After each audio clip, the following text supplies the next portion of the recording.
And welcome to Doctor's Orders, the show where we analyze Dr. Mario to try to be a little bit better in life and in pills. But today, we are not going to be doing that. We're going to be doing something a little bit different. Today, we're going to be having a discussion about the upcoming Dr. Mario Championships in Cincinnati, Ohio, the annual tournament where we determine who is the Dr. Mario World Champion. I'm Leviticus, and today my guest is the host of the criminally underwatched Chill Pill podcast, where there's plenty of speedrun analysis. He's also the dulcet tones of speedrun commentary. It's Ook the Librarian. Ook, how's it going? Been great, Lev. I think I figured out why it's underwatched. Your intro's so much better than mine. Well, I appreciate that. I don't take compliments well, so you'll have to forgive me for that, but I appreciate that, really. Yeah, your show's been something I've enjoyed a lot. I mean, if people enjoy this show, if you enjoy the interview portion especially, I really enjoy Ook's interviews, mostly on the speed side of things. But there's a lot of overlap of players in our community, so I'm sure if you enjoy versus the speed run side of things will interest you as well. But today is going to be a versus day because, like I said, we're discussing the Dr. Mario World Championships taking place in Cincinnati, Ohio this year. And I'm excited for it. I've been for the last couple of years now, and every time this comes around, I always get a little more excited than I expect to. I know that you've been there for the last couple of years as well, and I take it that you're looking forward to it as much as I am. Oh yeah, definitely. This will be your fourth year Fourth year, coming yeah. out to it. Yeah, this will be my third, and man, every year it just seems like we find new and exciting ways to make it just something else. And man, there's just a different feel this year.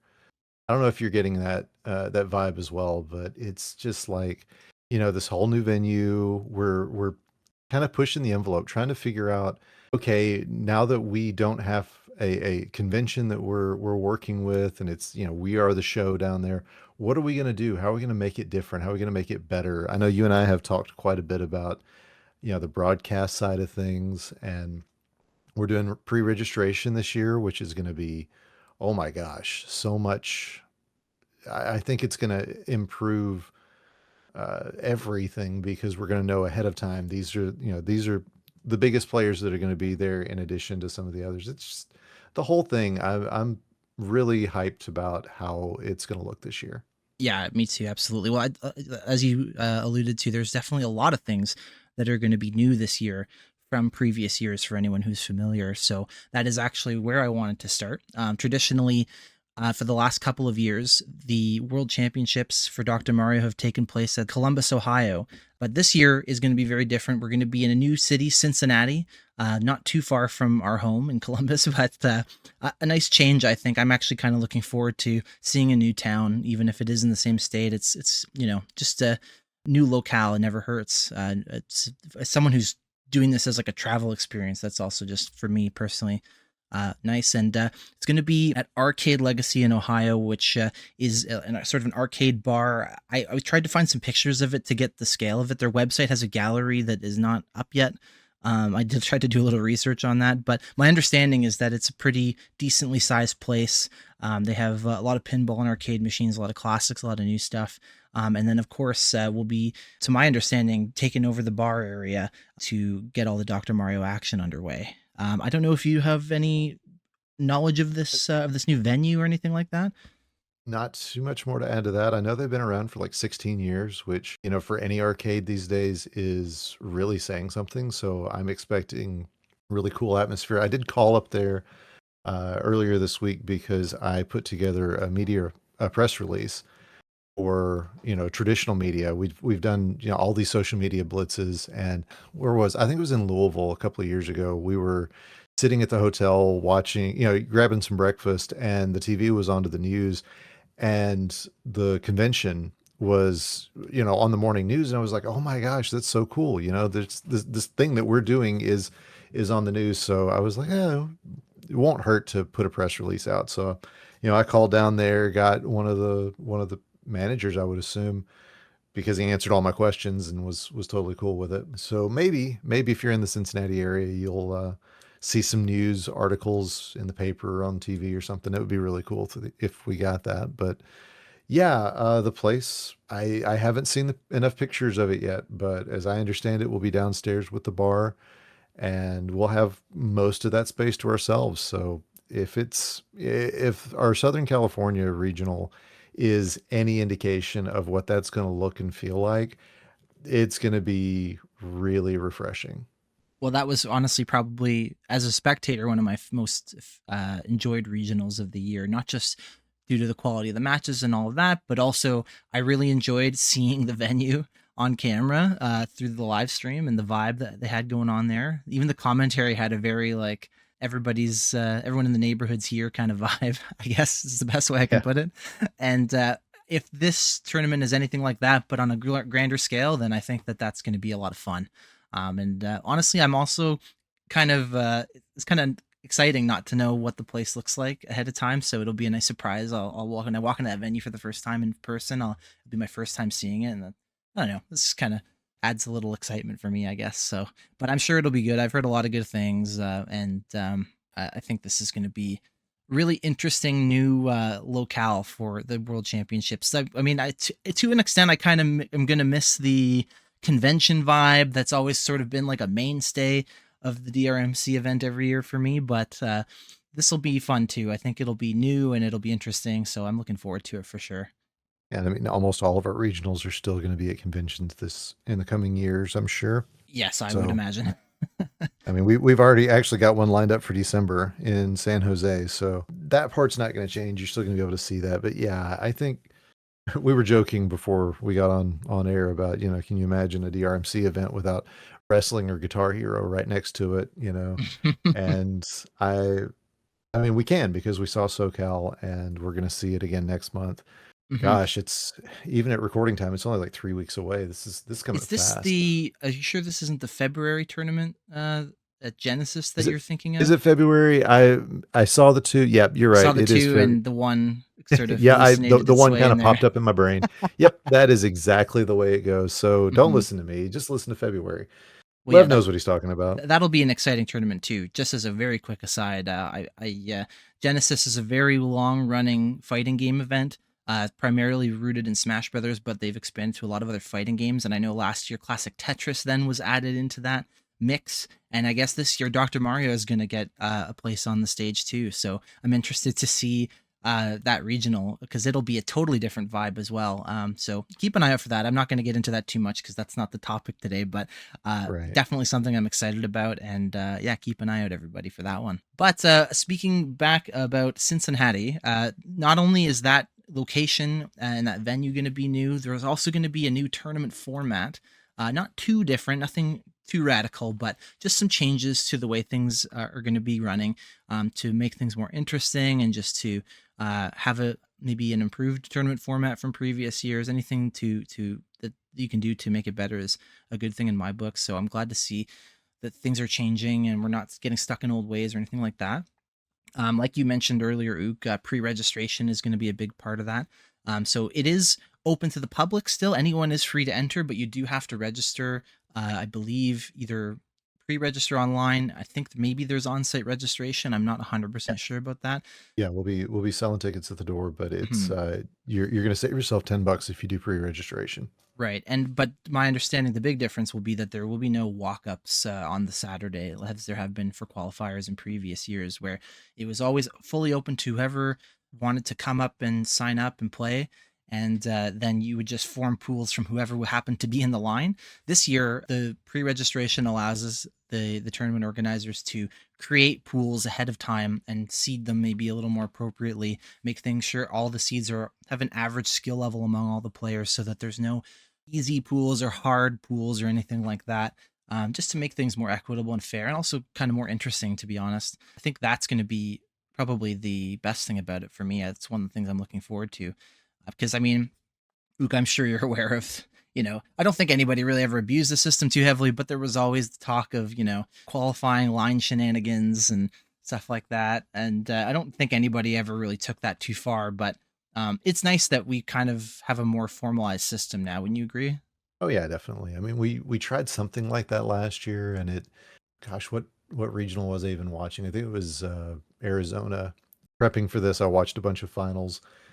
from this year. And one of the things Bidwell was mentioning in commentary is that it's so hard to set how much time any one of these matches is going to take. So even in qualifying, we found ourselves an hour or so behind schedule. So that was problematic, but this pre-registration is going to help with that. It's going to help with, getting the qualifying pools set up properly. I mean, and you will still, like we were saying, you will still be able to register day of. Just as I understand it, there'll probably be an end time, and once that end time is passed, that's it. We're locked in. This is the number of players we have.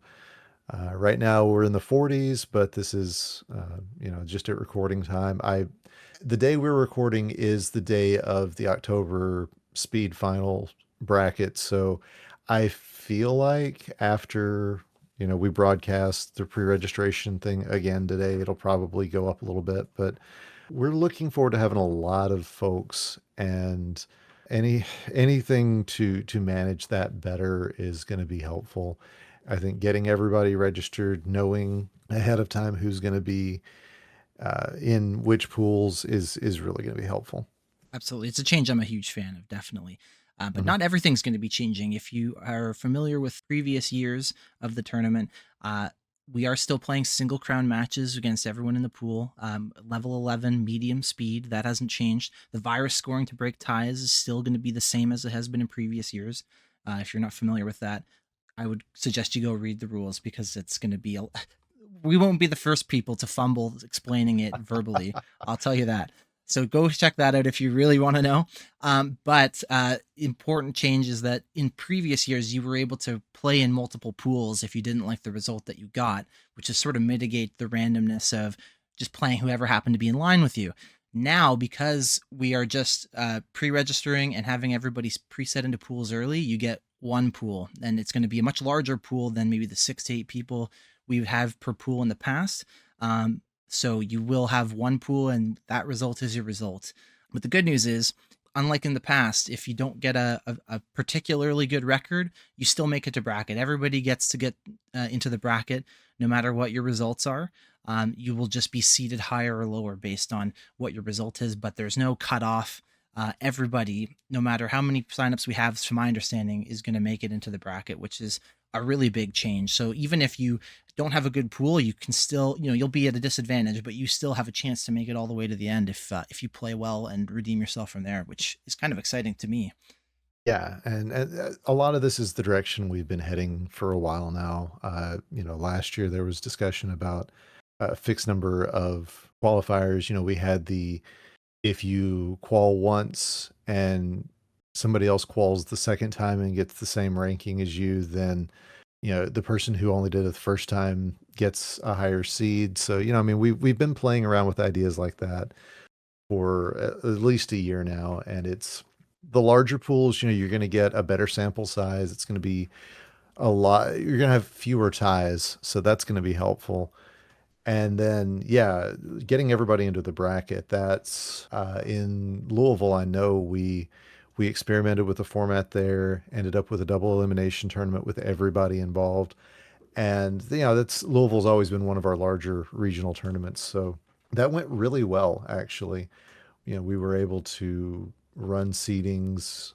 I don't think we did. We didn't even do qualifiers there. That was the oddball thing about that one. Oh, We wow. just Yeah, we just seeded everybody based on the previous year's DrMC, seeded based on kind of the eyeball test after that for everybody who didn't go. It's not always the fairest thing, but at a certain point we're going to have enough data that we'll be able to say, these are the definitive rankings. We don't have an Mhm. ELO system, so it's not Right. like we can just run that, but hopefully, this is another step in that direction towards having things a little more standardized, having everything set up to where you walk in kind of knowing this is what I have to do, and being able to focus on your gameplay rather than trying to meta game in any way. Right, exactly. And I mean, I don't think seeding will ever be quote unquote perfect if you consider perfect seeding to be the exact prediction of the results of the tournament, because that's just never how it works. It's always based on past data, and it's subject to bias, and it doesn't take into account players who may have improved in practice since the last time they played in a tournament. and we're not playing big live tournaments every week or something where we have a ton of data to go off of. So, the seeding is meant to just keep things as fair as possible. And, sometimes you'll get a good seed and a bad seed. That's just inevitable. But the fact that the pools are going to be seeded somewhat as opposed to, I hope you got in line with people that you think you can beat, is Mhm. just an improvement Yeah. all around, I think. And also to note, if you do really well in these pools, not only do you get a better seed in the bracket, but you also get buys and start further on in the bracket. So if you're familiar with tournaments and brackets, this is not going to be an even bracket where first seed plays the lowest seed. The first seed and the higher seeds are going to be automatically making it into, I believe, the top 32, if I'm not mistaken. But basically, the better seed you get, the more buys that you get in this bracket, which is actually going to be really interesting. I think that it's going to mean that the lower seeded players are going to get to play against each other, the other lower seeded players in that bracket, instead of having to play against Snipe or something. And that just makes for more interesting matches. The closer in skill level two people are, I think the more interesting a match is going to be, rather than just being a blowout one way or the other. So I think even among lower seeded players who aren't, storied champions or anything like that, I think you'll still get really good matches, which is kind of awesome. Honestly, I think that's maybe one of my favorite changes this year. Yeah, it's going to be a definite. I think it's going to be an improvement on all sides of everything. The number of buys that the top players are going to get is going to be dependent on the number of total players we have. When Bidwell first talked about it, I remembered that there's this like U.S. Open Soccer Cup that is played every year, and literally teams from the MLS all the way down to like the fourth or fifth tier of organized soccer in this country get to play in it. I think there's Canadian teams in there too because MLS has Canadian teams. I don't know, but they do a similar format. So your tier four and tier five teams are playing against each other, and the MLS teams don't show up until the top 32, top 16, depending on how good they are. And yeah, I mean, not only do you get more competitive matches, but you get players who don't feel like they are just sunk just because they got a specific bracket. Yes, eventually you're going to have to play some of the top level players, but that's going to be on down the road, and you get a chance to win a match or two here and really feel like you're going somewhere. And that, man, as somebody who's played a couple of silver bracket tournaments and use that as a springboard to get confidence, I got to say there's no overestimating how much that can help somebody's mental state. Absolutely. I didn't even think about it even from the player perspective. Yeah, I think the players themselves will probably enjoy that more because, I mean, going up against someone who's way above your level that you just don't feel like you have any chance of beating is not that much fun. So playing against someone who you know will be a good match, it just increases the intensity and the excitement. It really gets you invested as a player to really care about the match you're playing and not just kind of sort of check out before you even start thinking you're going to lose before the first pill falls, right? So it'll be good for Yeah. players, good for spectators. I'm all for it. I'm really excited to see even just like the opening bracket matches on Saturday that will be happening, because I Mhm. think even those matches will be really interesting to watch. Honestly, Yeah, and from the first match of the immunity pool till the finals, we're expecting everything to be more competitive this year. And Mhm.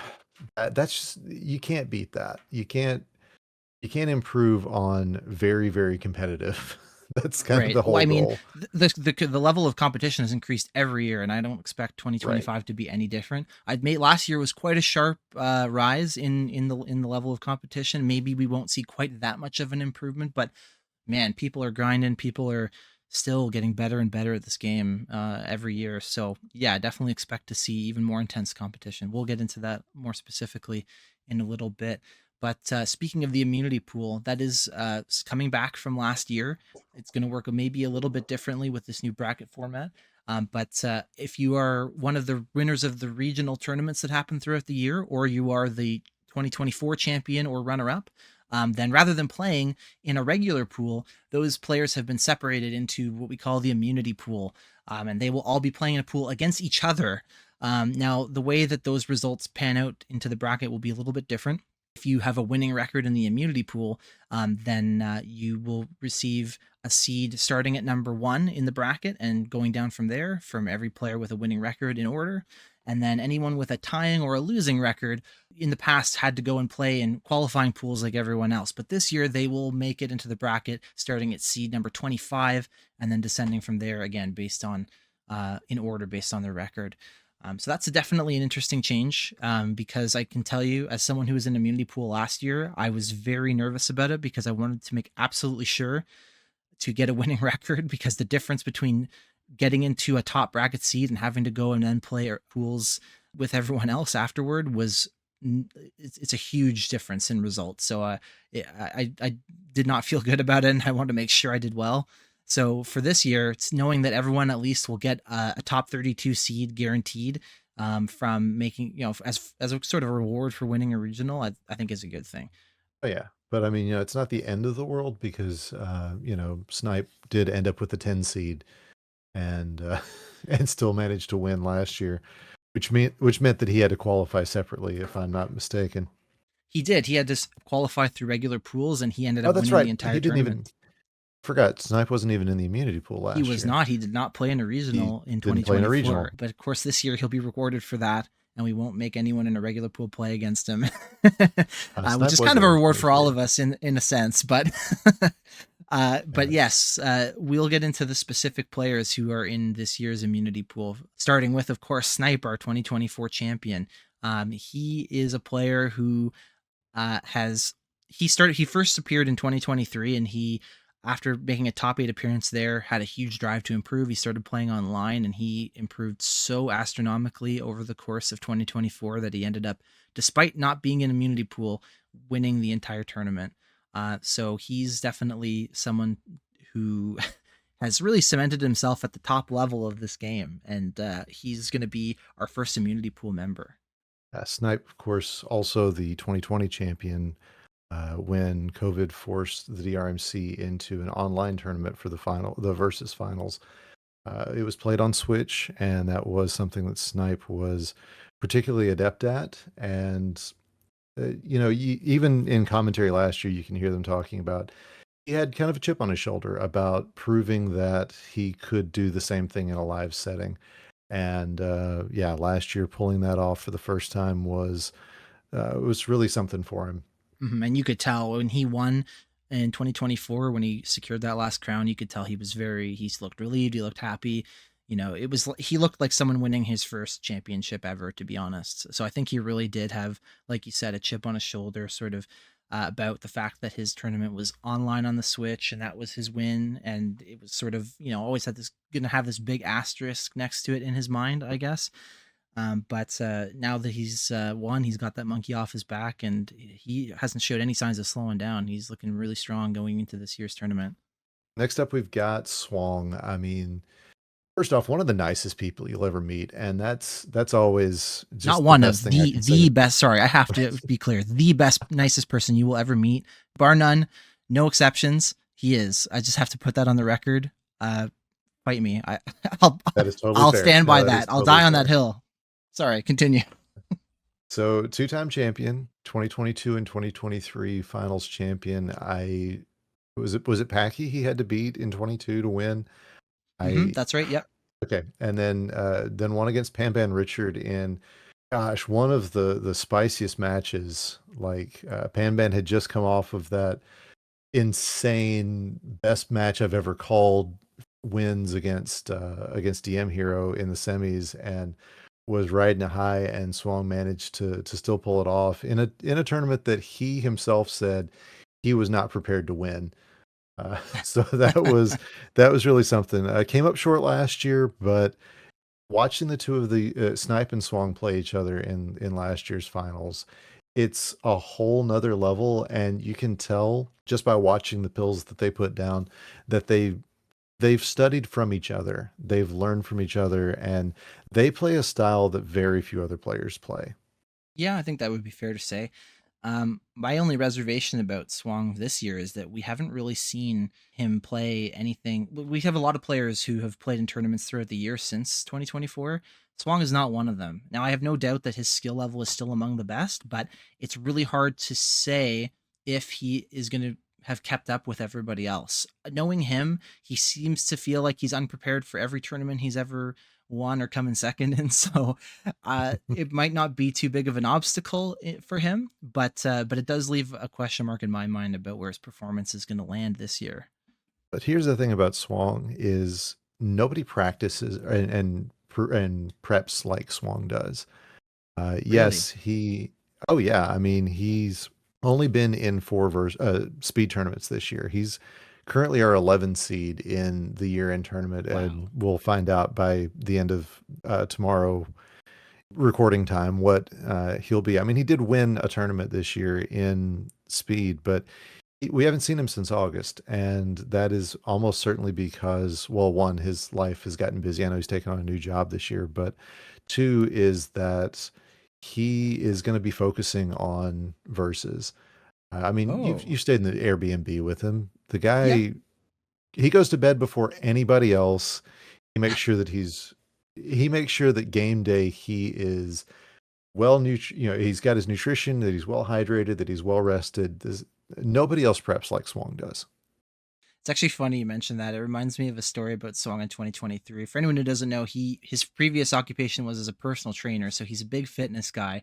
And I was kind of in a fitness mind at the time, and I asked him as we were going to get lunch. I asked him, I was like, "Oh, you're a big fitness guy, but my thing I've always wondered about is nutrition. Do you have any nutrition advice for me?" And his answer was, "Oh no, I eat like crap." So yeah, I mean, he is. I mean, I don't want this to be the Swang show or anything, but he is like not only the nicest guy ever, but he's just such a down to earth dude as well. So he seems to be very knowledgeable about a lot of things, but he'll be straight up with you and he's, about himself. He doesn't paint himself to be the perfect person or anything like that. But I didn't know that his practice and his preparation was so thorough. I guess because we don't get to see that, and I was never even aware of it really. He is just sort of like a guy who puts his best foot forward, but I didn't know that he prepared so much in the shadows where we didn't get to see that. So that definitely bolsters my confidence in his performance this year. So we'll see if he can get his third champion and just complete that. It won't be the three-peat anymore, but if he's been doing some work behind the scenes, then maybe there's a chance for him to sneak in. Although Snipe is a tough customer to get around, but I don't want to call the top two just yet. But that's definitely sort of a rivalry, if you can call it that. It's hard to imagine Swang being a rivalry, but it's kind of one of the matchups that's I'm most interested in seeing again this year, and I hope that we get to see it. Anyway, moving on to our next player in the immunity pool, it's going to be none other than Dave Smith says. He actually is the only player this year to win two regionals in Louisville, Kentucky, and as well the Pennsylvania regional. So Dave Smith is an interesting player. That is the shortest way I can describe it. He certainly has a very unique style, and everyone always is excited to watch him play because sometimes seeing the situations he gets himself into and how he manages to pull himself out of them is one of the most entertaining things in verses potentially. It just I every time I see him play, I'm excited. It doesn't matter who he's playing against. I'm mostly just watching his board because I want to see what he's going to do. Yeah, Dave is somebody who, if you just meet him for the first time, you would think he's putting on a character. I mean, there's enough wrestling fans in the DrMC. You just assume Dave Smith is kayfabe, like that he's just constantly playing a character in. But the more time you spend with a guy, the more you realize this is just who he is. He thinks in a way that is different from almost everyone around him, and that has served him really well.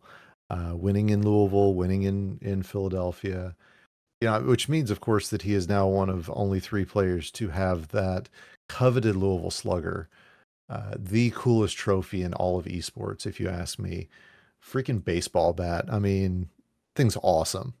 I have to say I'm a little partial to the Waco belt buckle. I just think it's It's That's fair. it in a, if you I don't have a trophy case, but if you put it in one, I'm sure that it would be the most fitting looking one. It's just a beautiful piece of art. But the baseball bat is definitely in contention. It's just cool. I just if there was a regional trophy I'd like to have, I think it would probably be the bat. It's so unique, so cool. I don't know. Yeah. And Dave melds the ideas of versus and speed together in a way that we really didn't see on a grand level until I would say this year in speed. I you don't s- you st- You see a lot of speed players when they play versus it you can tell they're speed players. Dave has always been somebody that when he plays speed, you can tell he's a versus player, but it's not so overwhelming. It's not like 2022 Betty or 2020 Bidwell, where you watch them play and all they're doing is building combos and not focusing on speed. Dave has somehow managed to meld that in a way that really the rest of the community is only in the last year or so caught up with, and that can be such an asset. And again, his personality just throws you off. I'll share what happened to me last year, if I may. So at a bunch of us were rooming together at an Airbnb. Of course, you and I were both in that room. Dave Smith was there. I believe I was the one who made the pancakes. They were terrible pancakes, but on I enjoyed them. actual Sorry, tournament just for the day. record. Give yourself a little credit, Oak. Sorry. And I did not know until we got to the tournament and I was sitting across from Dave that he was wearing a neon sign under his shirt the entire time, through breakfast, through traveling to the event. If you go back and watch the green bracket matches, you'll see me just cracking up. It's because Dave Smith had a chill pill before I even titled my broadcast that neon sign under his shirt, and he was wearing a mesh shirt over it so you could see it, and he didn't turn it on until the tournament started. And if I didn't have 18 other excuses, that would be the thing I would blame for losing in straight sets to him, because it threw me off so much. But that's just Dave. I wasn't surprised that he did it. I was just surprised that that's what he chose. Yeah, honestly, there's no predicting Dave Smith. I've found in all the time I've known him. His personality is as unique as his play style. That's the best way to put it. And you never know what this guy's gonna say next. And yeah, he's he's a great guy to be friends with. Definitely an interesting person to be around, for sure. And he's won 2 regionals, so we're gonna see how he does in the immunity pool. But next up, we have John Dat Flindo, the winner of Arizona. Now, JDF was one of the top 4 finalists in last year's 2024 tournament. So he is definitely a very strong player to watch out for in this immunity pool. He doesn't, well, I mean, he definitely plays speed. I know that. But in terms of versus, I think he just kind of plays with people on Fightcade and doesn't really participate in a lot of tournaments or anything. So I personally haven't really seen this play. It's kind of a similar situation to Swong, but knowing him, he was one of the other players last year that had a big boost in their skill level, because he worked really hard at it, and was practicing sort of behind the scenes, and then really made a statement in 2024, making the top 4 and defeating Packy of all people to get there. So he'll be one to watch here for sure. Yeah, Flindo's been very focused on trying to get his speed up. Like he's one of those players like Betty, like not me because I almost always end up just diving straight into speed, but he's one of those players that will code switch, and he needs a few weeks to kind of get himself back into that particular mode, and it can be difficult, but I think he's another one of those players where once he gets kind of moving in the right direction, the the melding of the speed and the verses have helped him on both sides.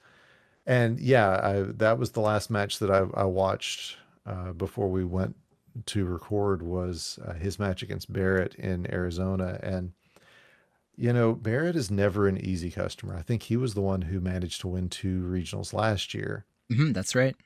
I mean, part of it's that Tetris pedigree he's got. There's a certain persona you have to maintain if you're a Tetris player. I think they're the hyper tapping board that he's built for himself, and the glasses and the constant griping about everything. Barrett, my gosh, what is wrong with you, man? Anyway, yeah, I'm sorry. Like I said, I just watched that Arizona regional, but no, he's not an easy draw, and part of it is because the later he's one of those players who will get you later into the game and then beat you because he's still got the lateral speed that most players don't have. And Flindo was able to stay with him pill for pill, even deep into some, 50 plus speed games. And there's no way you can undersell how valuable that will be in the later rounds and also in this immunity pool, because you've got a couple of players, especially in Snipe and Swong, who will challenge that and make it very difficult for you to get deep into your game because, of their play style. So it's going to be interesting to see where Flindo lands. I see him making, just looking at this eight. I'm going to go out on a limb right now and say I think he's going to make a top eight out of the immunity pool. Okay, So it's going to interesting. be interesting. Yep. Well, I'll get to my predictions overall at the end, Yeah, yeah, but yeah, yeah, yeah. yes, I let's just say spoiler alert. I'm sort of right there with you on that one. Okay. Now our next player is probably he was one of the biggest surprises of 2024, and I remember the moment where he made that statement. It was with you, in fact. You and I, Ook, were on commentary during the Mhm. 2024 championships, and it was between matches, and we had to fill time, and we had to find something to talk about. And you had the wonderful idea to pull up the list of live qualifier results to see who had gotten the perfect records so far that day. So we pulled it up on stream and we were going through the names. And of course, it's the list of usual names that we know and love that we would come to expect to get through. Snipe, who is not an immunity pool, Betty B, so on. And out of nowhere, I see a name that I do not recognize who has managed a perfect 7-0 record. And that person was Pezmaster, the winner of our SoCal Regional this year.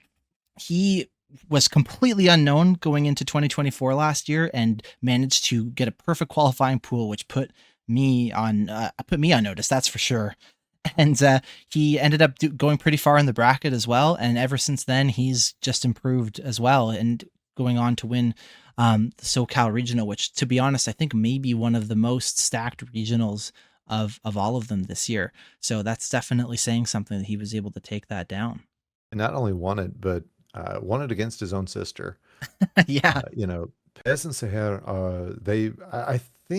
I think it was the two of them who walked up the end of, maybe even like the end of Friday, while I was doing some practice, and just kind of casually. I thought they were locals, until I talked to them, and they're like, oh, I find out they're from SoCal, and decided to make the trip. I was like, oh, that's cool. It's great to see players that I don't recognize and everything. And then yeah, the next day, Pez, what was he, the 7 seed coming out of qualifying? Something like that, yeah. And and then, both he and Sahar just absolutely blew us away when she was a fill-in and managed to get like 2 or 3 rounds deep into the bracket. And yeah, he is somebody to watch out for. If you didn't watch that tournament or the SoCal, then you're not going to be prepared for what he brings to the table. And Mhm. it's just so solid of play. He's always, it just seems calm. He seems prepared. There's not a lot of just anxiety around him. He's just somebody who gets the job done, and that's always a lot of fun to watch. And to be honest, just to be clear, there are a lot of people who just quote unquote make the trip and think that they're going to do really Yes. well and win the whole tournament, and then they don't even make the bracket. That's a neighborhood good tale that we've seen many, many times. And this guy was the exception. He was totally unknown to our community, hadn't joined our Discord even, as far as I know, and just heard about this tournament somehow, came out and really proved himself as the exception to that rule, which is what made him so exciting in 2024. So ever since that tournament, I've been waiting for his 2025 performance just to see how far he can go. So I'm really looking forward to that. it's going to be exciting to see how he does. Next up in the list, we have Pangolin, a well-known name who's a returning name as well to the immunity pool after winning Hartford, Connecticut. Not easily either. She won it by a single crown to, again, her sister. A lot of sibling finals and regionals this year for some reason. But she was able to take it down, and she's going to be making her second appearance in the immunity pool for 2 years in a row. And I believe it was Connecticut she won again last year as well. Oh, I'm And gonna have that's to disagree always, with you there, or was it? unfortunately. Okay, I couldn't remember. I couldn't Yeah, remember. So I had I talk to had me. I had something to say about that. That Oh, was you got you. You won Connecticut. She won what? Philly? She won Philadelphia. That's right. Yep. Okay, okay. I couldn't remember. It's there's so many regionals, and I'm usually like sequestered over on the speed side of things. So I'll watch them, but it's all I can do to keep up with what's going on.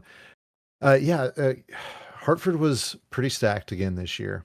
You know, I mean, we don't call it the Savages Basement regional for nothing. You know, you it draws out a lot of great players, and for Pangolin to go out and win again, and again, it's like we were talking about with Pestmaster. She doesn't always.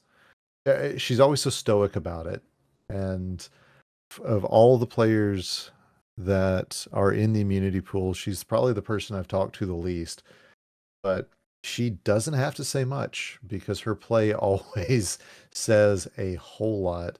Uh, I forget how did she do in the immunity pool last year? I know She she came took out a of top second seed. seed, I'm pretty sure, if I'm Okay, not yeah, mistaken. and I believe she beat Packy I believe because so. I I know think nobody came out undefeated. no, nobody did. I think it was. Oh, I can't remember it. I'm not going to try to Okay, guess live yeah, I on the can't air or either. anything, but yeah, she was definitely one of the top two, top three, something like that. So yeah, she had a really good seed going into the bracket, and she proved herself. She was able to beat Swang, I believe, as well in a one crown match on 14 high. So she that I mean, a one crown is just one crown, but she proves that she had what it takes then, and I think she's only gotten better now. She's played in monthly tournaments very consistently. She has an amazing practice partner in her sister Perula, who we'll be talking about a little bit later. But yeah, she's only maintained, if not improved, her skills. So she's definitely one of the killers here. Absolutely. I mean, that whole family plays, by the way, True. because Yeah. they also brought their brother with them for DRMC 24. Ruggy. Ruggy. See, Yep. you're gonna have to. Ruggy. That's Yep, the I was one. gonna say Yep. you're gonna have to cut this because I can't. I met him. I chatted with him quite a bit. I could not remember his name exactly. Yeah, a solid player in his own right. So according to the interviews I've heard with him, they've got other siblings and family members who also play and just haven't been out to a tournament. So yeah, there's lots of practice going on in that house. Yeah, I spoke to Perula on the show. It was our first episode of Doctor's Orders, and in our interview, her and Pangolin have always sort of colloquially been known as the twins when Hmm. referring to the two of them, and she unfortunately crushed that bit because Ruggy is apparently their triplet, and they even Oh, have matching virus. I don't know if they have them yet or they will soon, but uh, they plan to have or already have matching virus tattoos for each of the three colors, which is wow. perfect. But yeah, so they're not the twins. They have a wide ranging family, and they have a fourth sibling that you mentioned that also plays but has never come out. So I believe Ruggy's coming back. I think they were trying to drag their fourth sibling this year as well. So we'll see. Maybe they'll be the Pez Master of 2025, and they'll shock everyone. Who knows? But Pangolin definitely has really set herself apart, at least in live play, over the past couple years. And so I have Yeah, high hopes for her in this immunity pool for sure. that's why she was last year's player newcomer of the year. But speaking of someone who is not a newcomer, but still someone I think we should be paying attention to, our next player is going to be Rodzilla, the winner of the Milwaukee Regional. Now, this is an old school name. If you have been following Hmm. Dr. Mario for a long time, you are probably familiar with Rodzilla. He has participated in, I believe, every tournament for at least the last 5 years, including this year. And I believe he probably played in the online 2020 tournament as well. And he's always done well. The only tournament that I can think of that he didn't get top eight in would have been just this past year in 2024. That was the first time in ever that we hadn't seen a Rodzilla top eight. However, he has been playing online a lot, and in the monthly checkup tournaments, he has been getting some very good results. I'm talking like top three, top four results against some big names, including Snipe and Hebe Motto and the usual suspects. So I think that Rodzilla is going to be like sort of the John Det Flindo of this year, where he's made a huge jump in his skill level. And honestly, he proved that in Milwaukee. We saw it then. And yeah, I have really high hopes to see him. I'm really excited to see his tournament path this year because I think he's going to be one of the big stories. That's my prediction. Yeah, Rod versus Dawn was another all timer this year. I don't remember which one of them had to beat Floyd to get to the finals, but when when you mention any tournament, speed versus whatever, and you throw the names Dawn and Floyd out there, and then neither one of them has won, that should tell you something. That should tell you just how high of a skill barrier there is to win some of these. And Rodzilla did it in style. Yeah, longtime player. I know Savage Octagon's got a bit of a grudge against him because of the number of times he's knocked her out. He can just flat out play. And yeah, he's one of those players we only see him in a regional or two, and then at the year end. And so, he doesn't play speed. He doesn't I don't even think he's got a time on speedrun.com. He's one of those players who will just kind of quietly play on his own up until Fightcade came along. And yeah, it can definitely surprise somebody if they're not prepared for him. Just because, like I said, you don't see him a lot up until the year-end finals, and anybody who underestimates him is going to pay for it. Well, yeah, I certainly wouldn't underestimate him this year. I think that last year when we had sort of the rise of Cade and the big jump in skill, I think that he wasn't really playing online at that time and he really missed a step and he really felt it in 2024, not making the top eight for the first time in ever, perhaps, that he's been involved with these tournaments. So I think he really recognized that and he put in the work and he's coming back to reclaim his rightful place in the top eight of the DrMC tournaments. So I would definitely watch out for him. He's gonna if you don't sleep on Rodzilla, that's all I'm saying. He's gonna. It seems weird to say he's gonna surprise people, given that he's been around for so long. But if you haven't been following Versus much since last year, and you think Rodzilla is, has been and he's washed, I'll tell you right now that is not the case. He's gonna be back to claim his throne. I promise you that. Speaking of players who are washed up, Whoa. no, I'm joking. But yeah, I'll go ahead and introduce our eighth member of the immunity pool. And I think it was a surprise to him more than to anybody else that he's the person that we're talking about. And that's Chris Bidwell, our founder. Wonderful guy. One of the few people I can actually make jokes about because we've worked so closely together over the past couple of years.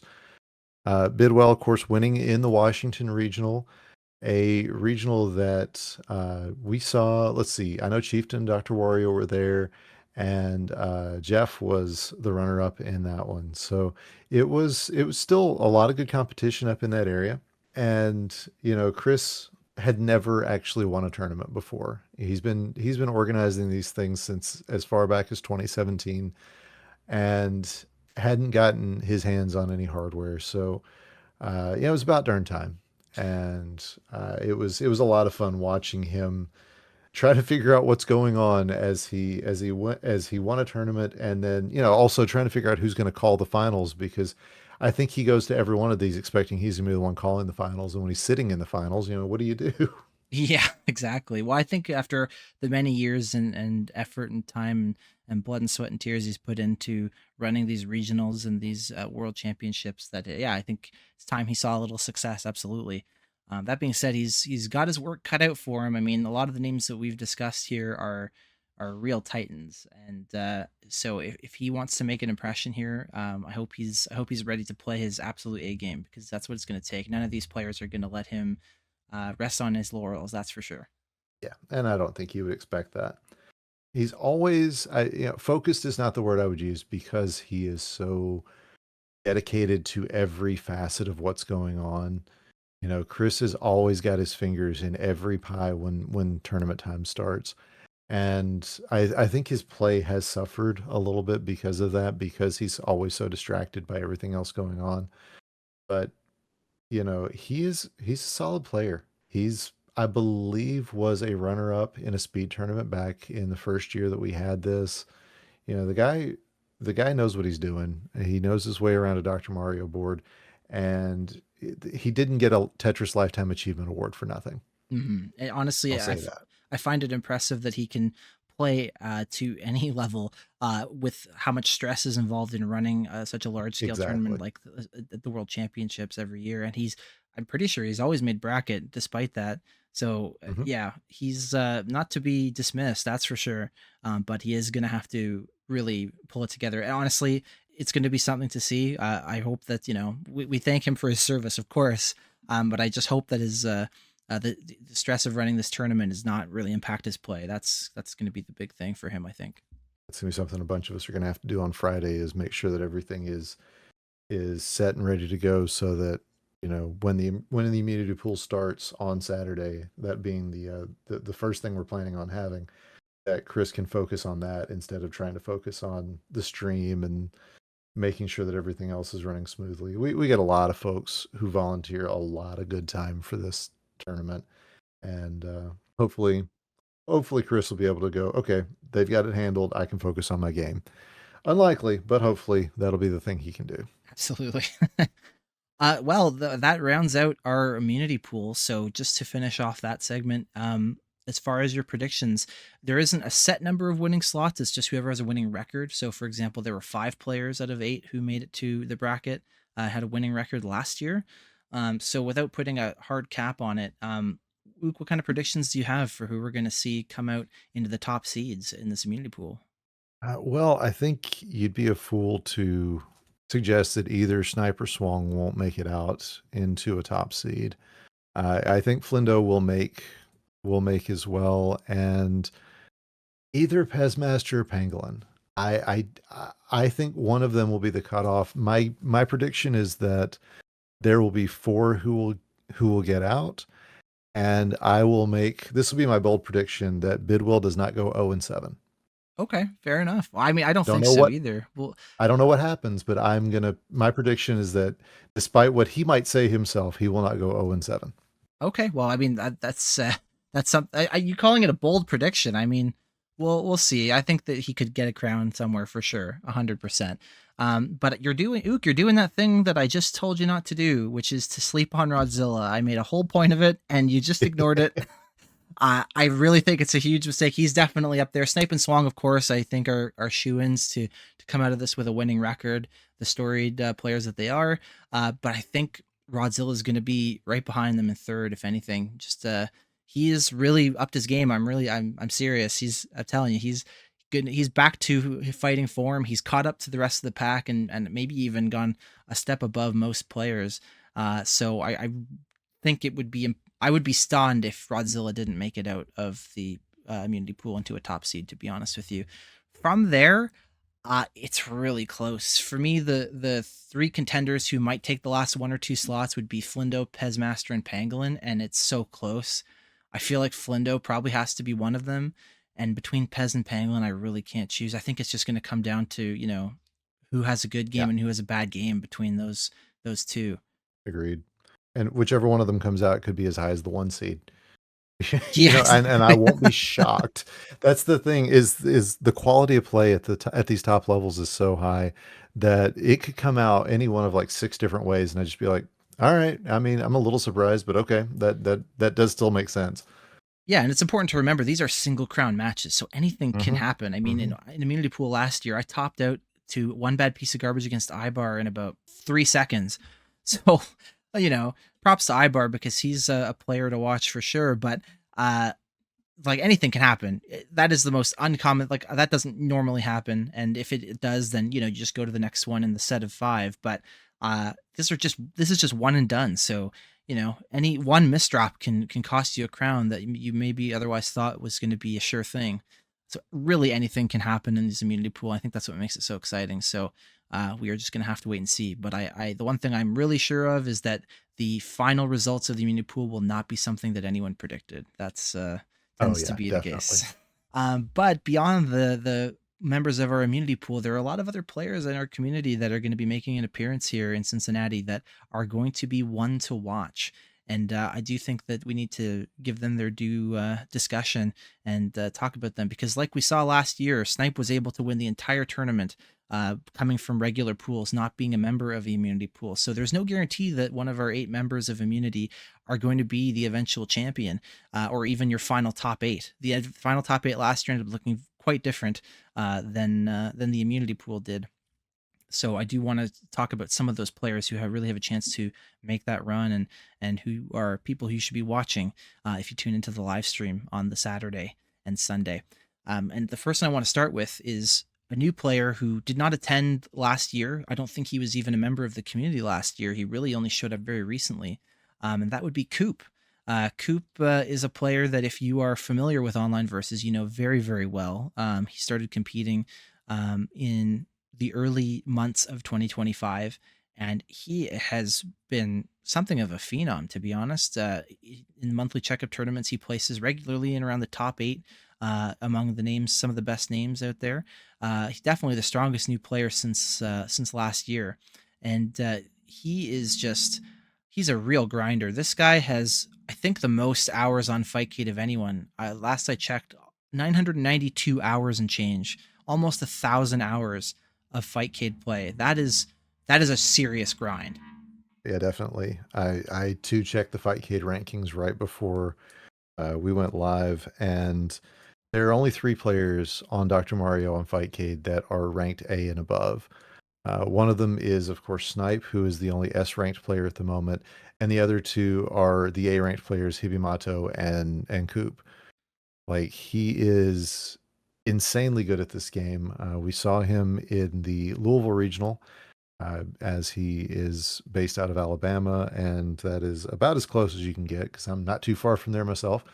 And yeah, he's got a good play style to him. The one difficulty he's going to run into is actually part of his greatest strength, and that is Fightcade itself. You talk to me about any version that isn't original hardware, and I will start griping about the input lag.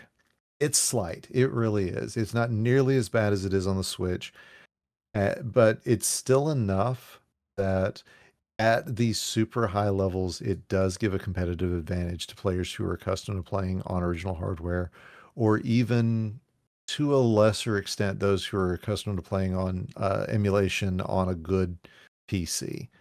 When it comes down to it, Fightcade does provide a tiny bit of lag, and Coop was struggling a little bit in Louisville to get kind of readjusted so that plays would happen when he thought they would. So yes, I think you'd be a fool to go up against him and think you're going to win easily. But if he's got any weakness, that's going to be it. That's true. And to your point, you mentioned that it is a slight difference, but even that slight difference can feel very, very Oh yeah. off-putting. I remember last year was Jess H. Lawley's first year where I met her, and it was her first time playing on original hardware in a very, very long time. She'd only played on Fightcade in the recent months, and when she tried playing on CRT, she told me that it almost felt too responsive. Like Hmm. which is almost a very strange complaint. Like it feels like, that's the best problem to have you can imagine, but it is weird to play on original hardware. And it's, the difference between 1 or 2 frames of delay and 0 frames on CRT is it's an improvement, but it is different. And if you're used to something, it can be difficult to acclimatize to that. I would hope, because I think that even I noticed the difference. As someone who is familiar with the difference, it's still weird to go to play on original hardware the one time a year that I do, and have to play on CRT. And I enjoy playing on CRT. That's the way it should be, but it it does take some time and some practice games for me to get back into it. So I would hope that now that he's played in the Louisville Regional, that Coop has at least he's aware of that issue, and he will either, if not taking specific steps to get ready for it, will at least be acclimatized enough to it that it won't be as big of a weakness as it might have been in Kentucky for him. because he's a really strong player and he's going to be someone that you don't want to face in pools. That's for sure. Yeah. I expect him to go far for sure in this year. He's another player that I really can't wait to see as far as his tournament path and his story is concerned. I'm really hoping for a good result for him because I think Agreed. he's really earned it. The next player you've got lined up here is Fwubs. And, Fwubs, we've known her for years. She's been a speed player.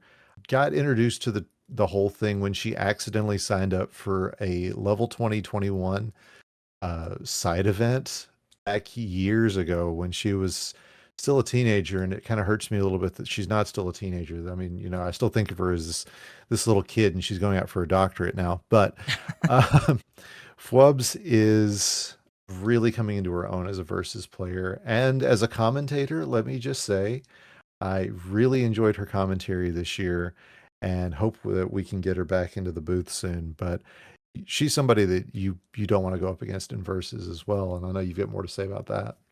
Yeah, definitely. A slight correction, which I only learned about recently. I spoke with Flubs on the last episode here when we did her review, and she actually told me that her first time playing was actually in the 2020 online championships, Oh, not in neat. that 2021 side event that I always thought was sort of when we all sort of became aware of her, but not her first tournament, as it turns out. So Oh, it cool. looks like she's had verses in her blood since day one.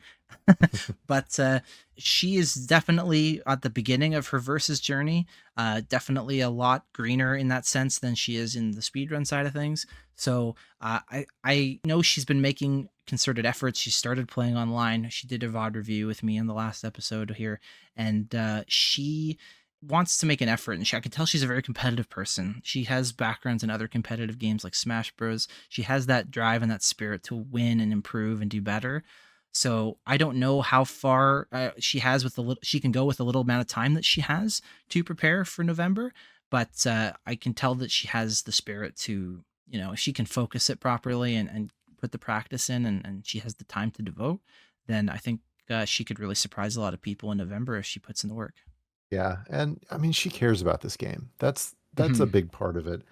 You remember a few years ago, she put together baby's first Dr. Mario tournament for some of her friends and others who were. It was the most Gen Z tournament we've ever had.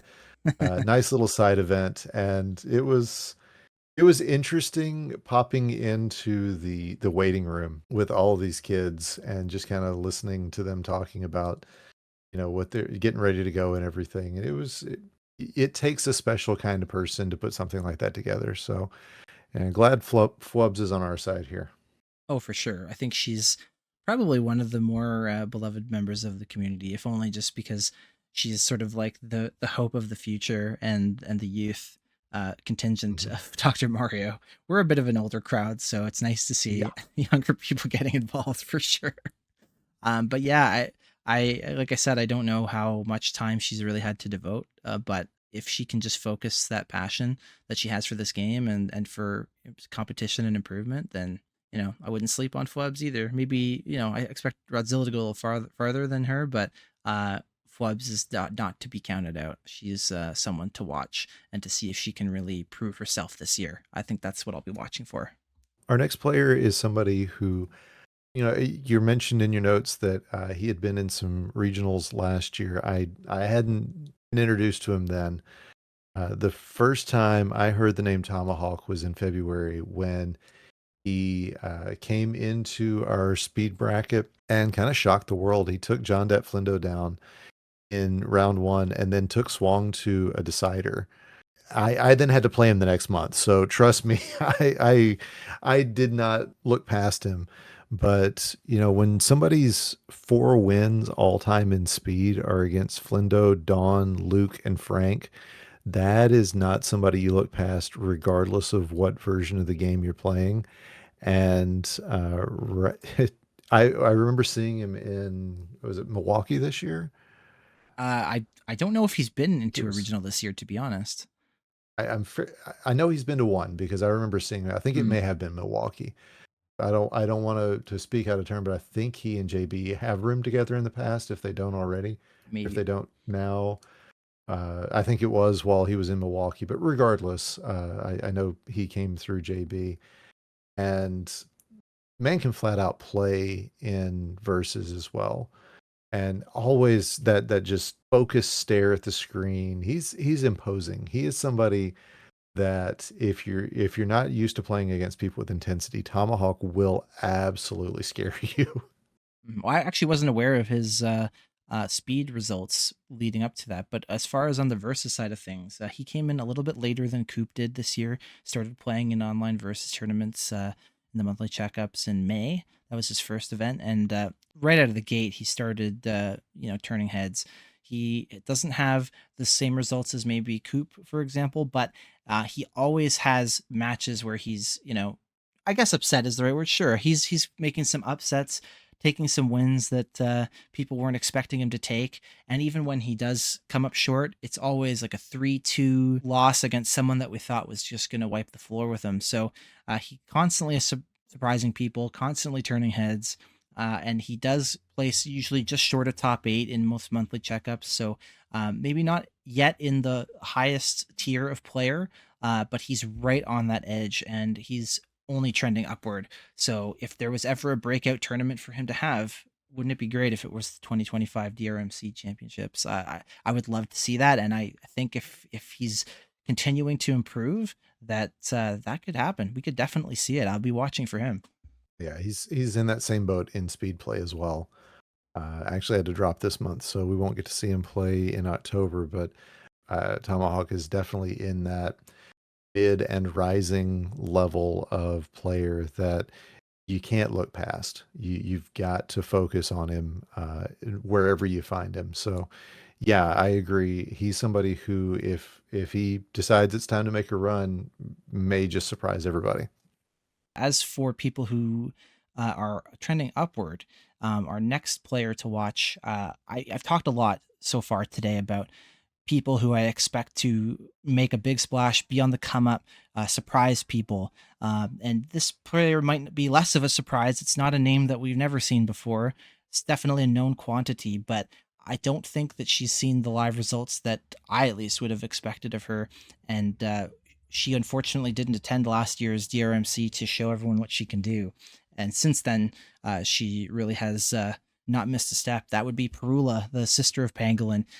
She was on a 6-month hiatus playing Dr. Mario because she was a little preoccupied in Antarctica, where the internet is not quite the best to be playing online games. So she was there for 6 months, and we didn't see her until about February of this year, where she made her comeback, and she didn't miss a step. She places very strongly in online monthly tournaments. She's playing a lot. Her and Pangolin play very frequently.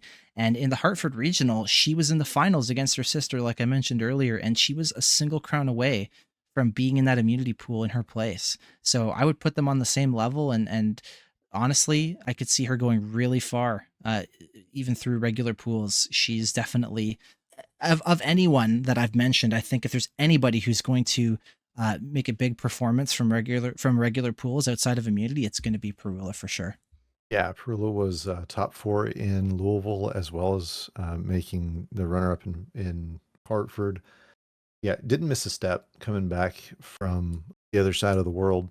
Really not somebody that especially if you've not watched the regionals in the past, 12 months, she's not somebody that you would have seen a lot of. And, at unassuming, a lot like Pangolin in that way. And if you haven't been paying attention, you're missing out on really solid play on Perula's side. So anybody who can keep Pangolin on her toes is somebody to look out for, and that yeah, her sister is just that. So yeah, definitely keep an eye out for Perula coming into this year. 100%. I mean, I feel this is why I'm so excited about this tournament. There's so many players that I could totally see upsetting everything and going really far. Uh, and there's so many of them that I don't know who it's going to be. Maybe some of them will have to come up against each other in the brackets. It's just going to be really exciting. I can't wait for this tournament. There's so many different storylines to follow, and players who are looking to prove something and make a big result here. That's it's just going to be great. I can't wait. That's going to be just a heck of a year. And the numbers keep growing. We're still in those 40s, and there's still plenty of room for folks to come in. Oh, and I'm sure they But will, 100%. oh yeah, yeah, yeah. It's always like the last 2 days before something that that you start really seeing people show up. But we're already looking at 50 plus people showing as it is. So that's without the big rush at the end. Yeah, and there's so many players beyond who we've talked about. We've been discussing newer players to at least the annual November tournaments, but there's so many returning players as well who are not in immunity pool this year that you cannot sleep on. There's Ibar, who has made some amazing monthly checkup results in the last couple months and has just been a solid player of just a solid all-time player in the time he's been in the community. There's Betty B, who has always been a mainstay, always places high. LBB 22, Go Canada, the top 8 contender from last year, who I expect to keep up the pressure this year and help Canada cement ourselves. Rob Burrito, who was just shy of beating Packy and making it last year one of the most storied matches of 2024's tournament, who will be in attendance, and I expect him to do good things as well. There's just so many people, and I have such high expectations and hopes for all of them, and unfortunately they can't all get up to the top 8. So I think we should, before we talk about the rest of the tournament, I think we should maybe jump into some top 8 predictions and who you might think Ooh. will get to the end of the line here. Yeah, top eight's going to be tough to call, just because so much of it is going to depend on how people finish. Right. My bracket last year might have been the softest. I mean, I was one of the reasons for that. But I mean, you still end up with somebody like Ibar coming out of it. So, eh, and then Exactly. especially when you look at like the red bracket where we had Roberito, Packy, and Savage, just as the first three that pop into my head. Some of these brackets will get so stacked, and hopefully some of these top players will separate from each other. So, for number one, I think I don't mean to glaze Canada too much, but I feel like I'd have to put Snipe there. I think he's going to repeat. He is just the strongest versus player to me right now, and I know he's dedicated. I know he studies and plays and has a mind for this, and I don't think I can see anybody taking him down. But he's my number one pick for champion this year. I think the Snipe Swong final is going to be the likeliest repeat. I think if there were bets being placed, you would put a prop bet on Snipe versus Swong in the finals versus the field, and I think you might get even money out of it. Like it Honestly, is. I hear you, and I'm not totally against it, but I really think there's a big chance we're gonna have a different finals. I think Snipe will be there, of course, given my prediction, but I do have Swong on my second spot, to be fair. But I could also easily see a different finals, potentially if the two meet up earlier in the bracket than the Oh finals, yeah. or even if Swong is upset by somebody, because as we've been saying, the level of skill keeps going up and up and up. And Swong made a note of that last year. He said, "Man, everyone's getting so good. I don't know if how much I can keep winning." So he might have Yeah. even more difficulty this year. You never know. Like I said, I would put even money on it. So, a 50-50 chance that it's either way. And anybody can go down to anybody in this tournament. 100%. That we've seen that in speed. We're seeing it in verses more and more where the parity is getting so much higher. So yeah, I don't disagree that Snipe will be a top 8, top 4. Past that, it's so hard to predict. I feel like of anyone on my top 8, Snipe is the only one I'm like seriously confident about, to be honest. I think he Great. is going to win. I really do. And I'm pretty confident on that. I would back that up. I would put my money where my mouth is on that one. As for second through 8th, that's a different story. That is really volatile to me. So I had Swung in my second spot. I assume that's kind of your prediction as well. Yeah, I'd say Snipe Swung is my top 2. Yeah. Okay. How about third and fourth even, let's say. Well, I would say, man, see, I feel like a broken record because I part of me just wants to say, well, you know what? The top 4 last year wouldn't shock me again. And that would be Mhm. you and Flindo taking the 3 and 4 spots. But I think with your sister back in town, and the right things going her way, I could see Pangolin taking a top four. And I'm gonna go with another, just to be contrarian. I'm gonna go with Pangolin and Luke. Okay, wow. Interesting. I appreciate the flattery. You're putting Canadians in the top 8. I see what you're doing there. Uh, I don't I mean I wouldn't put myself in my top 8 anyway, but even if I was I know going you to, wouldn't. I don't even know if I would, to be honest. But I digress. We're talking about who is in my top 8. So for third, honestly, and again, like I said, don't sleep on Rodzilla. I have him in Mm. third. That's what and honestly, that one might be the second most confident one I have. Uh, we don't know the future, but I'm so convinced of his skill level and his improvement, and I've seen it in the tournaments he's played in. So anything can happen, but I feel like Rodzilla will absolutely be in the top 8 100%. I'd put money on that. I think he could go as high as semis, definitely. And then my other fourth place is actually going to be, and this is not to be contrarian, but it's going to be Perula. I have high hopes for her.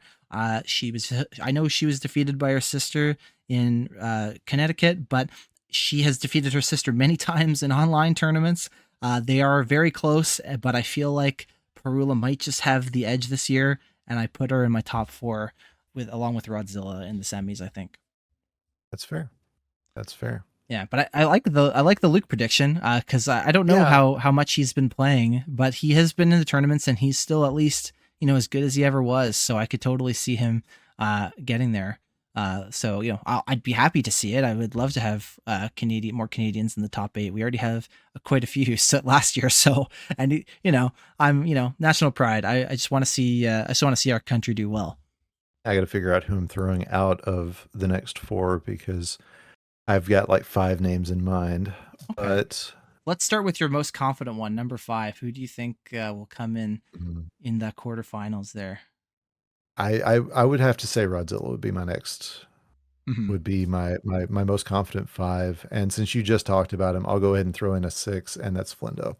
Okay, yep. Flindo is actually my 6th as well, and my 5th would be Pangolin, as you said. I think we just have a Mhm. slightly different order, but Yeah, I yeah, think yeah. I just had to give Perula the edge on that one. Just I really think she can go far. I think her nerves issue is mostly solved from what I've seen in her live performances, and I just think she's going to go far. But yeah, I have JDF in 6th place behind them.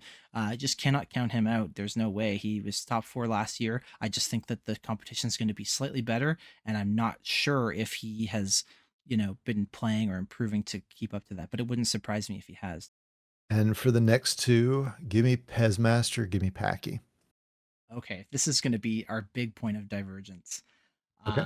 So you said Pezmaster and Packy. I know I talked up Pezmaster quite a bit, but he's actually not in my top 8. I had to Fair put him. enough. I had to put him at ninth, uh, just barely. And maybe that's just to be a little contrarian, a little spicy. But for my 7th and 8th, I've got Ibar and Coop rounding at the top 8, and that was really difficult. Yeah. Pezmaster was definitely in my ninth pick, like 100%, but it was so close. But Ibar has been a mainstay player. He's done really well in monthly checkups recently, so there was no way I could leave him out of the top 8, just not possible. And Coop is someone who I have really high hopes for. Like you said, he maybe will have some issues with his playing on CRT, perhaps. I'm hoping that he's mostly sorted that, but he's got the juice, man. He he Yeah. can this Yeah. guy can play, and I really hope that he can get to top 8 here. If anything, I would say 8 to me is like basically a tie between Coop and Pezmaster, because Pezmaster's been a force too, but I just gave Coop the slight edge to edge him out of top 8. If anything, that's just where I sit on that. I really think Coop's going to prove himself this year in his first appearance in DRMC. Yeah, that's fair. I'd say Coop would be an easy pick as well. Ibar, of course, a top eight player at last year Mm-hmm. and a former runner-up. Uh, I I just feel like until he retires from the game, I cannot sleep on Packy being a threat to make top four or better every year. So, I really think, and this year he's going to be in the best mood he's ever been in. Fair enough. Yep. Of course, Pack, for anybody who doesn't already know, and you must not be part of the community because oh my gosh, how can you not know the way these two talk about each other? Packy and Larva just got married last weekend before. Well, our recording date and the release date are going to be different, but in October, those two got together, got married, and it's going to be interesting to see the two of them. If their play style is affected.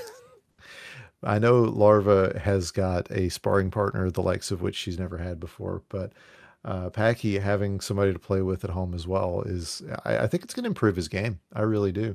It's a good point, So, actually. Yeah. yeah, that's why I pick him. But I wouldn't be shocked to see Coop, to see Betty, to see Ibar, Rob Burrito. All the people that you have mentioned. It's I so could see difficult, Rob. man. It's so It difficult. really is. It really is. Oh, So you just named like my it's 10th, 11th, and 12th picks just now. Like, there's just so many, and they're all so not close. surprised. It's so difficult to choose. And you know who we haven't mentioned once? Influx. Oh, that's true. I didn't know if he was confirmed to be I don't know that he is. arriving this year. If he is, yeah, he was in immunity pool last year and sadly couldn't make it. But if he does make an appearance, yeah, he's in that conversation too. Oh man, this top Yeah, 16. Maybe we should have done a you top got 16 prediction just to include everybody. Like, there's just so many people who are in contention here. Oh my goodness. you've got Influx, you've got Watchma if he's making it. You've got Ramsey, who has really stepped up his versus game in the last year or so, Okay, as well yeah, as his speed game. I mean, there's all these players who are just one good run away from shocking the world and coming out of nowhere and making one of these top eights, top fours. DSS can do it. yep. I was just gonna It's say Dave is also could. I mean, looking at his online results, he's definitely one of the less consistent players, I would say. But he's won 2 regionals, and he's got a very unique play style that can throw off anyone.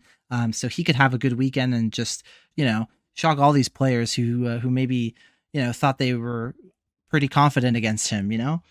And yeah. another player who's not really on the come up, but in terms of her results, it definitely is Jess H. Lawley, who I don't know if Yep. she's going to be there, but if she is, then she definitely has what it takes to go really far. She took a crown off of Snipe last year, the only player that he dropped a crown to the entire tournament, and she's only gotten better since then. Man, there's just so much talent in our community. It's Mhm. insane.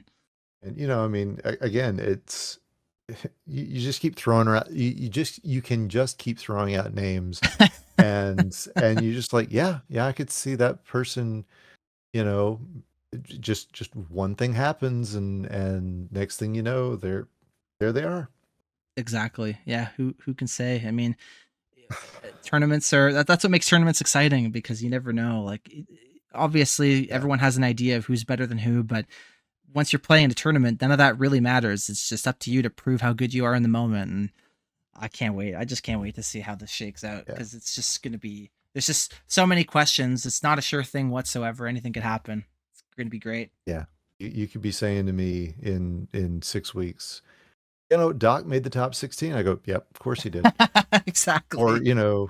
Trixie broke out. Oh, really? Okay, yeah. Shiimoto played together. Doc and Choco Cat played together. Of course they did. It really. Steve. We haven't talked once about Steve. Yeah, I forgot. I can't believe I forgot Freaking about Steve, Steve. man. Just a stalwart. The S in Steve S stands for Yes. stalwart. I don't know if you knew that. He No, no. just consistently playing online. He's gone to regionals, and he's just always there, man. He's always in the conversation. And yeah, he could have a good weekend too. He was. I think he almost beat Packy as well last year.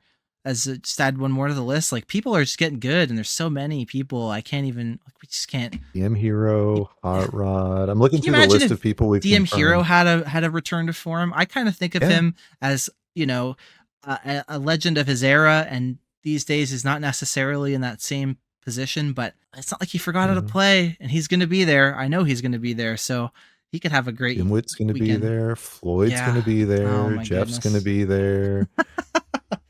Yeah. Honestly. Gridley is somebody who is always just one step away from greatness. Yeah. He You got he Hot Rod, who's been running first. I mean, it's so much. Gridley was talking about how he's doing like match analysis with people, like sort of just on like a Discord call privately, and they're looking over games and stuff. And he was in top 16 last year at 2024.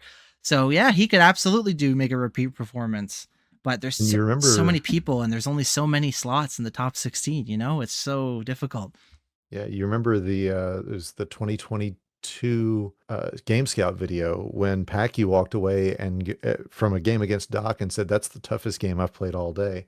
Exactly. Yeah, so that's, he and Choco Cat are always there every year, and yeah, so many players that if they make a top 16, a top 8, I'll just go, huh, okay, yeah, Yeah, I could see that. yeah. I wouldn't have picked it, but I could sure see it. So, oh man, it's gonna be stacked this year. It's going to be good, and so many amazing people and players in our community, and hopefully we will get to see them all, not just in the tournaments but also in some of the social events that are going to be going on that weekend, which are going to be a ton of fun. Those are honestly some of the things about the DRMC weekends that I enjoy the most. On Friday there's going to be the famous dockside event that we've had for many years. I'm sure they're going to cook up something cool, and there's also going to be sort of a bar trivia that Flubs is organizing on the Friday. But honestly, yeah, and like any excuse to see these people is good enough for me. Like I love all these people, and coming together and seeing everybody in person is just so something special. Yeah, Bidwell posted the Friday pre-party schedule this week. So yeah, 6 p.m. Mind Meld. Doc's gonna be doing that. I'm hoping it's the 2023 Mind Meld, not the 2024 Blind Meld. That was different. One player was blindfolded and the other one had to tell them what to do versus, each two players, one controller. And then, yeah, like you said, 7:30 p.m. we're gonna have Fwubs with the Dr. Mario trivia, and then we're planning Jackbox games at 9. Okay, nice. So that has been added, and of course, the barcade is open on at 3 o'clock on Friday. If you pre-ordered your tickets, the Friday is included. It's a 3-day weekend. Of course, you and I are going to be there. We're going to be we're going to be doing a lot of work that day. I Yeah. don't know how early they're going to let us in, but we got a lot of setup to do. We're hoping to get some interviews done, get a lot of content. That's for all of the excitement that's going to happen on camera, I think the one thing I'm most excited about is all that we're planning on happening behind the scenes.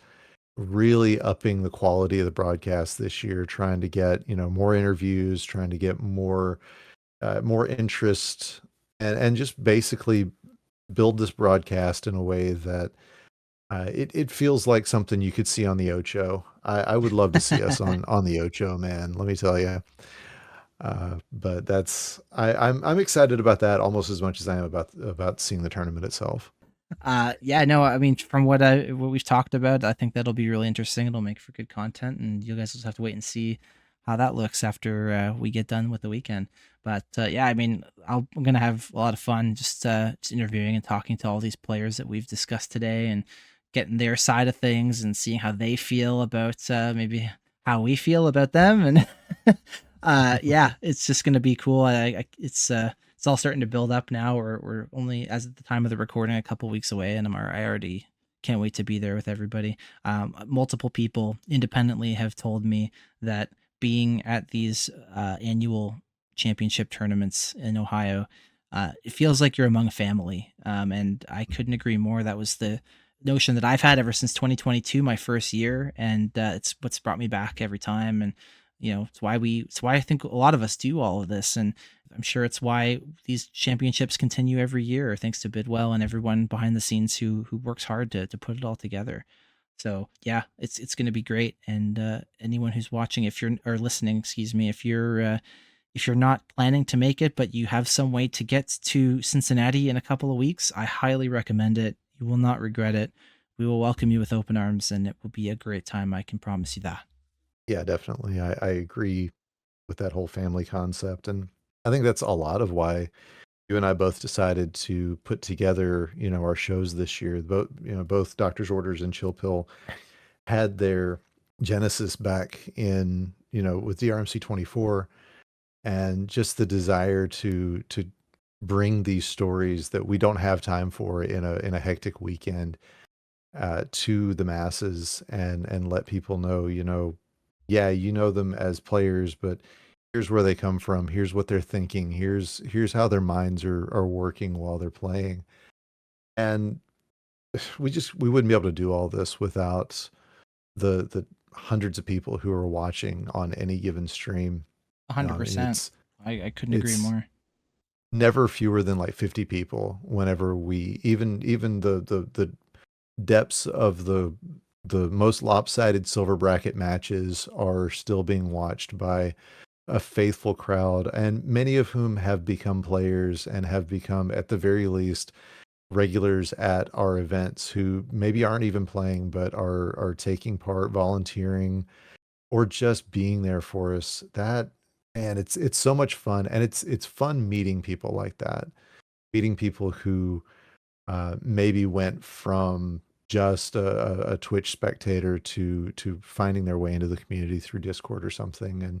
And then for players like Pullman, who told me it was like meeting celebrities when he got to compete against us in the speed tournament. So I want to see more players doing that, and hopefully if you're listening to this and you've been on the cusp of jumping into the Discord, or coming out to a live event or something, I hope you'll make that jump, because you're not going to find a better group of gamers than the ones that you're going to find at one of these events. Oh, absolutely. Yeah. Not to gush, but like, yeah, the people in Yeah, this it's true. community are some of the greatest people I've ever met, had the pleasure of knowing. So I'm happy to do it. And, they've always given me such great feedback and, showed me so much love. I mean, yeah, like you said, a lot of why we've done our shows is to just due to wanting to give back to everyone out there. And, honestly, it's direct result of people telling me what they liked. I was doing some match analysis videos, and then last year, 2024, several people were like, "Yeah, I love those. Please keep doing those. Do more of those."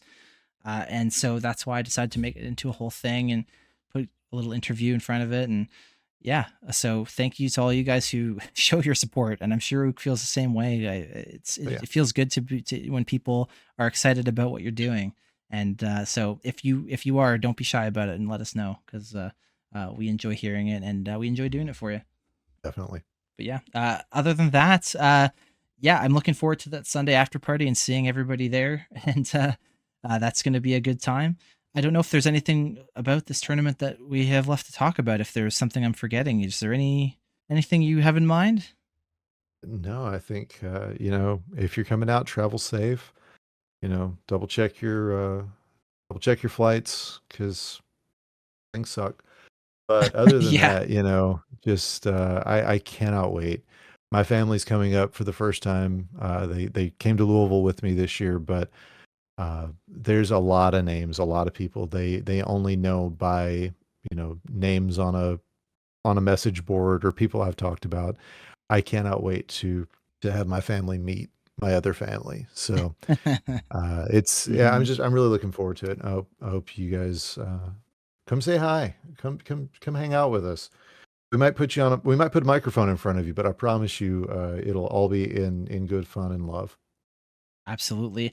Coming out to a live thing, and especially the DrMC championships in Ohio, where everybody is there, is just so cool to see, put faces to names. That first year that I went out to Columbus, and then ever since then, just getting to have one on like quality time in person with everybody, and like have a blast of a weekend with all of your friends that you talk to online for the rest of the year. It makes it a real event, and it's the people that make it so significant. So yeah, if that sounds interesting to you, please come out to this year's event. It would be amazing, and it will be amazing, I can promise.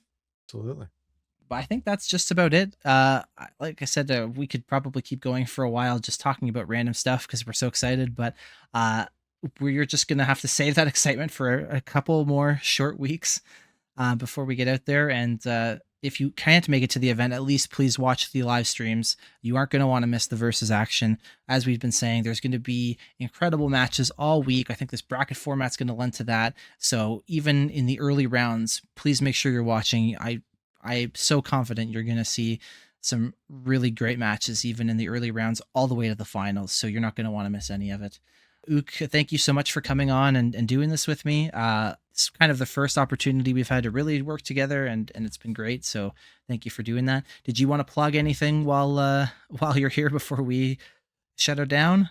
I mean, I appreciate you having me. Yeah, if you're going to give me the opportunity, I'll say that 100%. You think you've earned I it. my YouTube channel is you just search for Ook the Librarian, and you'll find all of my Chill Pill episodes in a playlist. They're also available on Spotify as I get to them. Yeah, it's more of this. It's a lot of just talking to players about both their history with the game and then about specific tournaments and how they've done.